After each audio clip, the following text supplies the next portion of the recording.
2 மாநாட பாத்துட்டாங்க. இங்க சம்பிச்சு போயிருச்சு. இன்னைக்கு திருச்சி என்ன நிலைமைக்கு ஆகும்னு யாருக்குமே என்னன்னு எப்படின்னு தெரியாது. எதிர்கட்சியில இருந்து ஆளுங்கட்சி வரையும் நம்மளை பார்த்து பயப்படுறாங்க.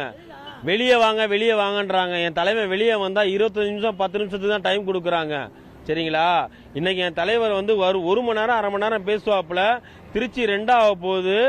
பெண்களுக்கு முக்கியமான எப்பயுமே பாதுகாப்புக்காண்டி அவர் ஐடியா பண்ணிட்டு இருக்காப்புல. அதுதான் எங்களை ஆட்சியோட மெயின் ஐடியாவே. அவர் எப்படின்னா சிஎம் சீட்ல உட்கார வச்சிருவோம். நான் சொல்றேன், பிரம்மாண்டமான ஒரு எப்படி எம்ஜிஆர் ஜெயிச்சாப்ல அதே மாதிரி என் தலைவன் இன்னைக்கு ஜெயிப்பான்.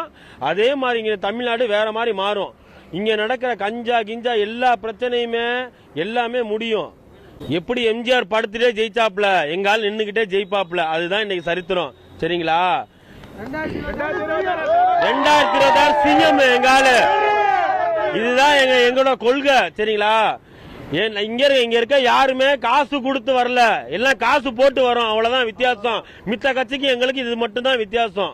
காசு கொடுத்து வர்றதுக்கும் காசு போட்டு வர்றதுக்கு வித்தியாசம் இருக்கு. எங்க தலைவரை பார்க்க வந்திருக்கோம்.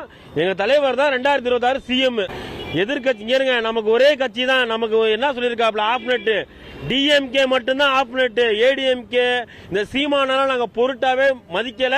அவங்க எல்லாம் நமக்கு ஆளும் இல்ல. எங்களுக்கு ஒரே கட்சி மட்டும் ஆப்நெட் கட்சி வந்து டிஎம்கே. டிஎம்கேவா டிவிகேவா அவ்வளவுதான்.